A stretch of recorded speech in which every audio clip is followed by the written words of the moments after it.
Qui a dit qu'il fallait être jeune pour être belle? Eh bien, une photographe fascinée par la beauté des personnes du troisième âge s'est lancée dans le recrutement des femmes retraitées. L'objectif, porter un coup à 60 ans de dictat russe en matière de beauté. Reportage. Igor est un chasseur. Sa proie, le troisième âge. Dans le centre-ville de Moscou, ce photographe est constamment à l'affût de nouveaux visages pour son site web dédié à la beauté des personnes âgées.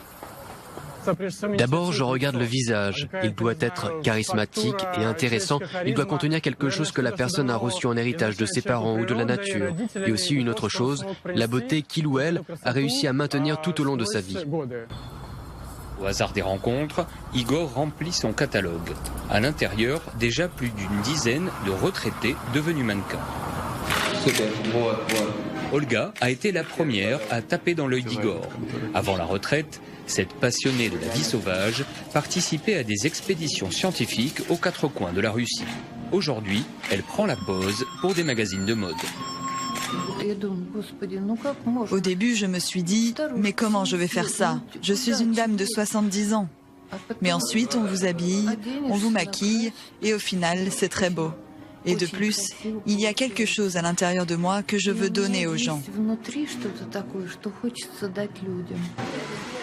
Une séance photo professionnelle, c'est aussi un revenu supplémentaire non négligeable dans un pays où la retraite mensuelle moyenne s'élève à environ 200 €.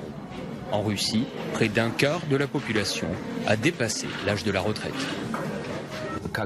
Quand les enfants et les adolescents verront des personnes âgées sur les couvertures des magazines, ils ne seront plus effrayés par la vieillesse. Ils respecteront davantage leurs parents et comprendront qu'être âgé, c'est beau.